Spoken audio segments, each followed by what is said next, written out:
السلام علیکم. Welcome to my channel voice over by Amna Shah. Listener, آج میں آپ کو ایک اور فل آف ایکشن، تھرل اور سسپینس فل اسٹوری سنا رہی ہوں. تو آئیے سنتے ہیں.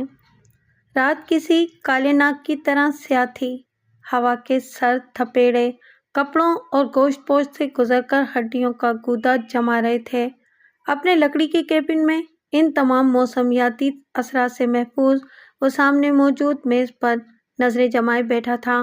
ایک بد شکل سا کیک وہاں موجود تھا جس پر جلتی ہوئی ایک موم بتی قدرے خوشگوار تاثر دے رہی تھی. Happy birthday to me, وہ بولا تو اپنی ہی آواز کی اجنبیت سے چونک اٹھا. Happy birthday to me, happy birthday dear. وہ اپنی سالگرہ کا گانا گا ہی رہا تھا کہ سامنے سے آنے والی بھیجی بھیجی آواز نے اس کا ارتکاز توڑ دیا.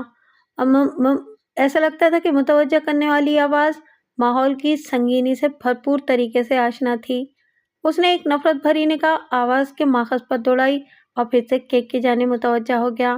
Happy birthday to me, happy birthday to me. اس کا ہاتھ بلند ہوا تو اس میں کیک کاٹنے والی چھری کے بجائے ایک خوفناک شکل کا شکاری خنجر موجود تھا. موم بتی کی لرزتی زرد روشنی میں اس کا چہرہ نہایت خوفناک لگ رہا تھا. اس نے یکلخت اپنا بازو نیچے کیا اور کیک کو اس بری طرح سے کاٹ ڈالا جیسے کسی جانور کے حصے بکھرے علیحدہ کر رہا ہو. یہ میرا آخری شکار ہوگا، اس نے خود سے سوال کیا اور پھر ایک بے ہنگم کہکہا لگاتے ہوئے کیبن میں موجود بے بس وجود کی جانب خنجر سے اشارہ کرتے ہوئے کہا. ہاں، میرا آخری شکار تو ہے، تو ہے میرا آخری شکار. اس کے کہکہوں کے درمیان کیبن میں گونجنے والی دوسری بھیجی بھیجی آوازیں تیز تر ہوتی جا رہی تھیں. اس کا خنجر بکف ہاتھ بلند ہوا، تیزی سے نیچے آیا اور پھر یکلخت ماحول میں موت کی سی خاموشی چھا گئی. دارالحکومت کے پوش علاقے میں واقع اس آفس میں گہرا سکوت اور خاموشی طاری تھی. صرف کی بورڈ پر چلنے والی انگلیوں کی تھر تھراہٹ اس سناٹے کو مرتعش کرنے کی ناکام کوشش کر رہی تھی. وجیح نقوش والا ایک شخص ایک فائل سے نقل کر کے کمپیوٹر کی ایکسل شیٹ میں ڈیٹے کا اندراج کر رہا تھا. کمپیوٹر اسکرین پر ایک سافٹ ویئر بھی متحرک تھا جس کی بدولت وہ سارا ڈیٹا خودکار انداز میں مجرموں کی درجہ بندی میں مصروف عمل تھا. ہر مجرم اپنے جرم کے مطابق علیحدہ فولڈر میں مندرج ہو رہا تھا اور بڑے سائنٹیفک انداز میں مجرموں کی کیٹیگریز بن رہی تھیں. ایک دم اس کے موبائل پر گانے کی آواز کسی خوفناک چنگاڑ کے مانند محسوس ہوئی اور وہ چونک کر رہ گیا. وہ عام طور پر کام کے دوران میں موبائل کو سائلنٹ پر لگانے کا عادی تھا، لیکن آج نہ جانے وہ کن خیالوں میں مگن تھا کہ یہ کام کرنا بھول گیا. بیگم کالنگ، اس کے اسمارٹ فون نے گنگناتے ہوئے مطلع کیا. اس نے برا سا منہ بناتے ہوئے کال کاٹ دی. یہ گانا اس کی بیگم کی خصوصی فرمائش پر اس نے لگایا تھا. ابھی مصروف ہوں، بعد میں بات کرنا. ایک بار پھر کال آنے لگی تو اس نے فوراً رابطہ منقطع کر کے ایک ڈیفالٹ ٹیکسٹ میسج بھیج دیا.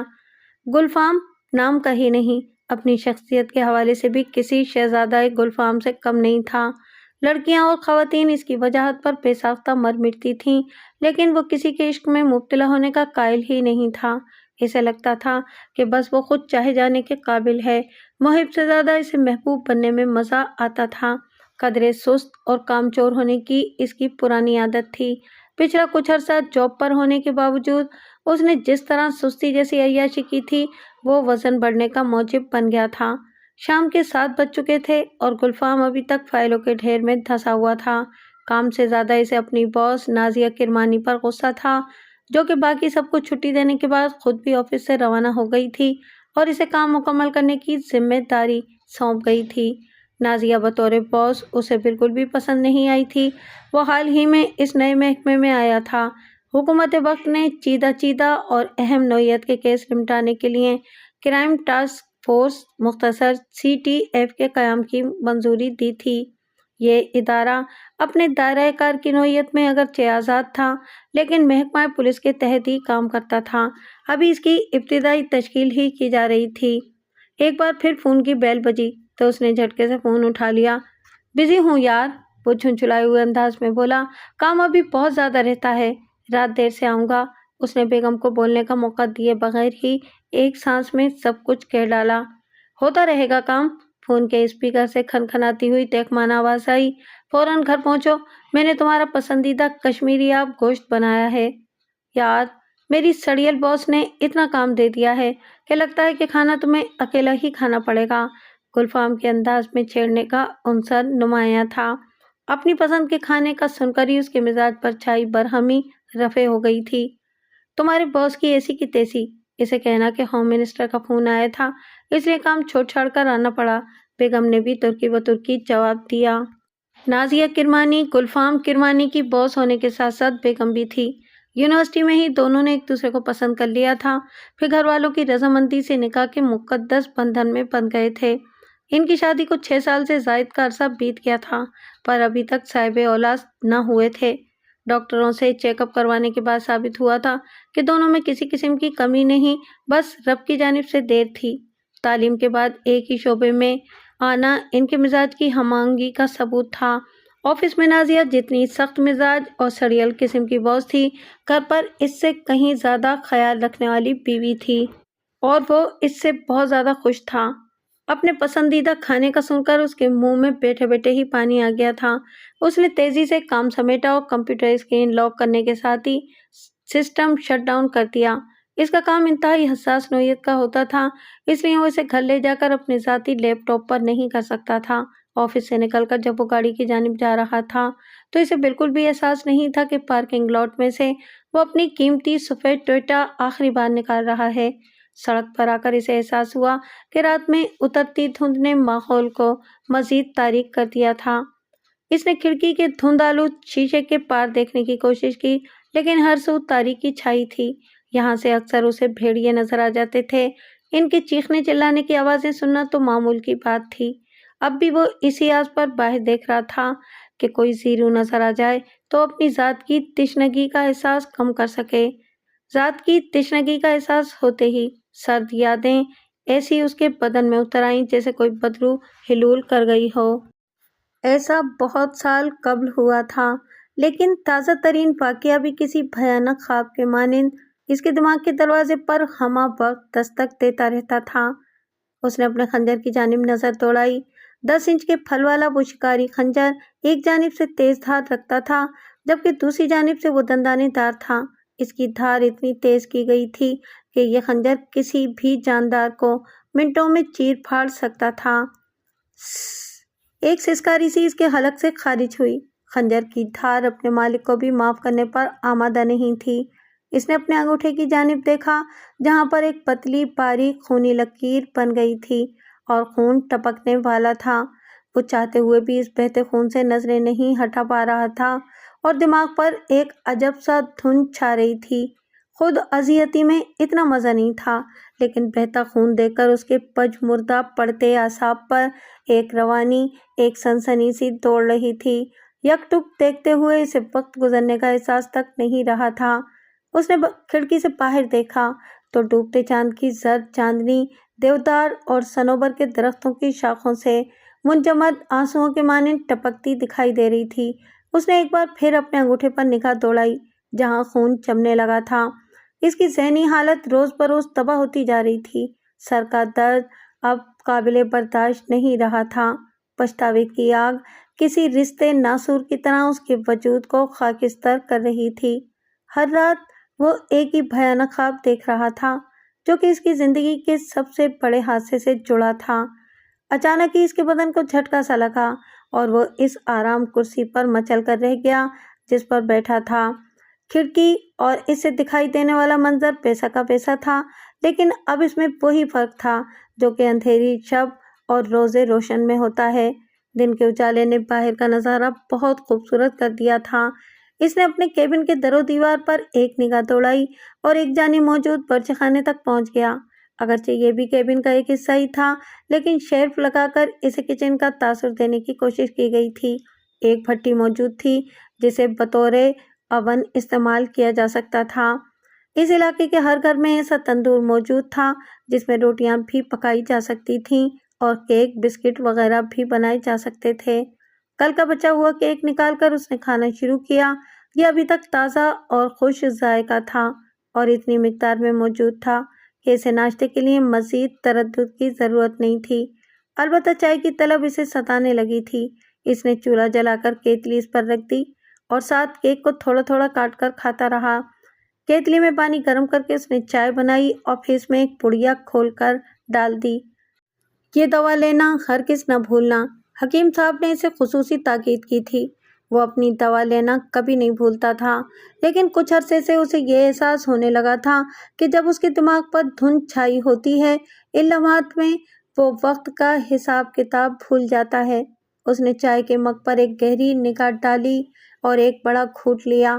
چہرے پر ناگواری کے تاثرات چھا گئے۔ اسے سمجھ نہیں آیا تھا کہ وہ خود اتنی بد ذائقہ چائے بناتا ہے یا پھر اس میں گھلی دوا کا اثر ہے۔ اس کے دماغ میں پچھلے 2 ماہ کی باتیں چکرانے لگیں۔